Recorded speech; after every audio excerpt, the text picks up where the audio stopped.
പ്രിയപ്പെട്ട പ്രേക്ഷകരെ, ഞാൻ ദേശാഭിമാനിയിലെ ഒരു ലേഖനം ശ്രദ്ധിക്കുകയായിരുന്നു. റഹീസ് റഷീദാണ് ശ്രദ്ധയിൽപ്പെടുത്തിയത്. ദേശാഭിമാനിയിൽ party secretary M V Govinda മാഷ് എഴുതിയൊരു ലേഖനമുണ്ട്, അടിമുടി മാറുന്ന കേരളം. ആ ലേഖനത്തിൻ്റെ ആദ്യത്തെ ഭാഗം ഞാനൊന്ന് വായിക്കാൻ കേട്ടു. ഇടതുപക്ഷ ജനാധിപത്യ മുന്നണി ലക്ഷ്യം വയ്ക്കുന്ന നവകേരള നിർമ്മാണത്തിൽ ഊന്നൽ നൽകിയുള്ള നയപ്രഖ്യാപന പ്രസംഗമാണ് കഴിഞ്ഞ 17-ന് ഗവർണർ രാജേന്ദ്ര വിശ്വനാഥ് ആർലേക്കർ നടത്തിയത്. മുൻ ഗവർണർ ആരിഫ് മുഹമ്മദ് ഖാനിൽ നിന്ന് വ്യത്യസ്തമായി സംസ്ഥാന സർക്കാരിൻ്റെ നയപ്രഖ്യാപന പ്രസംഗം മുഴുവനായി വായിക്കാൻ പുതിയ ഗവർണർ തയ്യാറായി. കേന്ദ്ര സർക്കാരിനെതിരെ വിമർശനമുണ്ടെങ്കിലും അതിൻ്റെ പേരിൽ ഭരണഘടനാ ചുമതല നിർവഹിക്കുന്നതിൽ നിന്ന് വിട്ടുനിൽക്കാൻ ഗവർണർ തയ്യാറായില്ലെന്നത് സ്വാഗതാർഹമാണ്. അപ്പോൾ രാജ്ഭവനിലെ ഗവർണർ കഴിഞ്ഞ ഗവർണറെ പോലെയല്ല, വ്യത്യസ്തനാണ് എന്നാണ് പാർട്ടി സെക്രട്ടറി എഴുതുന്നത്. ഗവർണർ വിശ്വനാഥ് ആർലേക്കറെ പുകഴ്ത്തി CPM മുഖപത്രം. ആരിഫ് മുഹമ്മദ് ഖാനിൽ നിന്ന് ആർലേക്കർ വ്യത്യസ്തനാണെന്ന് സംസ്ഥാന സെക്രട്ടറി എം വി ഗോവിന്ദന്റെ ലേഖനത്തിൽ പറയുന്നു. നയപ്രഖ്യാപനത്തിൽ കേന്ദ്രത്തിനെതിരായ വിമർശനം വായിച്ച നിലപാട് സ്വാഗതാർഹമാണെന്നാണ് എം വി ഗോവിന്ദ മാഷ് എഴുതിയിരിക്കുന്നത്. റഹീസ് റഷീദ് ചേരുന്നു കൂടുതൽ വിവരങ്ങളുമായി. Rahees Rashid, very good morning Rahees Rashid. അങ്ങനെ ആരിഫ് മുഹമ്മദ് ഖാൻ അല്ല ആർലേക്കർ എന്നാണോ പാർട്ടി സെക്രട്ടറി പറയുന്നത്? Good morning doctor Arun. എനിക്ക് തോന്നുന്നത് AKG സെൻറ്ററിൽ നിന്ന് രാജ്ഭവനിലേക്കുള്ള ബന്ധം, അവർ തമ്മിലുള്ള ബന്ധം കഴിഞ്ഞ തവണ ഉള്ളതുപോലെ ആയിരിക്കില്ല.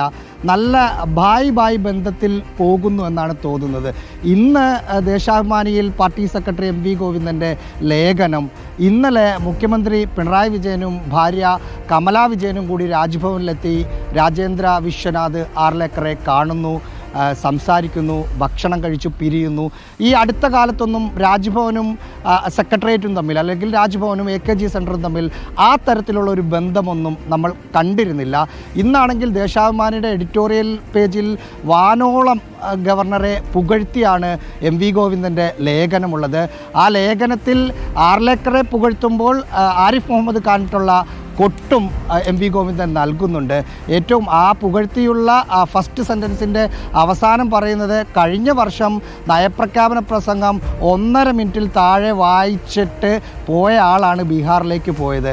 അദ്ദേഹം കേന്ദ്ര സർക്കാരിനെതിരെ സംസ്ഥാന സർക്കാർ പറയുന്ന, സംസ്ഥാന സർക്കാരിൻ്റെ ഒരു നയമായിരിക്കും നയപ്രഖ്യാപന പ്രസംഗത്തിലുണ്ടാവുക. അത് കേന്ദ്രത്തിനെതിരെയാണെങ്കിൽ വായിക്കാതിരിക്കുന്ന ഒരു ഗവർണറിൽ നിന്ന് മാറി 2 മണിക്കൂറും സംസ്ഥാന സർക്കാരിൻ്റെ നയം, അത് കേന്ദ്രത്തിനെതിരായ കുറേ വിമർശനങ്ങൾ അതിലുണ്ടായിരുന്നു, അത് കൃത്യമായി വായിച്ചു എന്ന് പറയുന്നു. എന്ന് മാത്രമല്ല, ഈ ബന്ധം നല്ല രീതിയിൽ മുന്നോട്ട് പോകട്ടെ, അല്ലെങ്കിൽ അങ്ങനെ പോകും എന്നൊരു ആത്മവിശ്വാസം കൂടി എം വി ഗോവിന്ദൻ ലേഖനത്തിലൂടെ പ്രകടിപ്പിക്കുന്നുണ്ട്. മാത്രമല്ല റഹീസ് റഷീദ്, ഇന്നലെ മുഖ്യമന്ത്രി പിണറായി വിജയനും വൈഫും കൂടി രാജ്ഭവനിൽ പോയി ആർലേക്കറെ കണ്ടിരുന്നു.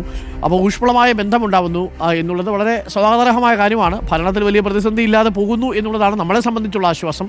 എന്നതിനെ പല രീതിയിൽ പ്രതിപക്ഷം ഒരുപക്ഷെ വ്യാഖ്യാനിച്ചേക്കാമല്ലേ റഹീസ്?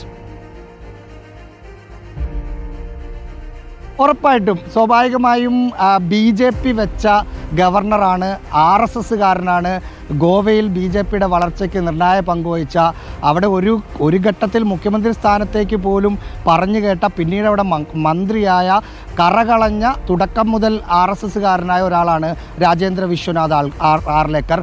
അദ്ദേഹം ഭരണഘടനാ പദവിയിലാണ് ഇരിക്കുന്നതെങ്കിൽ പോലും അദ്ദേഹത്തിൻ്റെ കടമയാണ് നിറവേറ്റിയത്.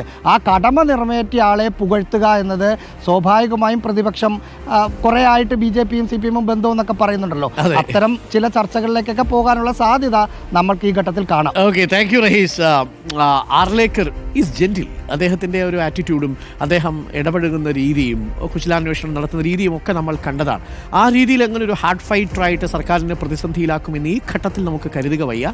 പക്ഷേ ഇനി ദിവസങ്ങളുണ്ടല്ലോ, 1.5 വർഷം വളരെ പ്രധാനപ്പെട്ടതാണ്. അടുത്ത നിയമസഭ അദ്ദേഹത്തിൻ്റെ കാലാവധിയിലായിരിക്കും, അദ്ദേഹത്തിൻ്റെ കാലത്തായിരിക്കും. അടുത്ത മന്ത്രിസഭ സത്യപ്രതിജ്ഞ ചെയ്യുന്നത് ഈ ഗവർണറുടെ സാന്നിധ്യത്തിലായിരിക്കും കേട്ടോ.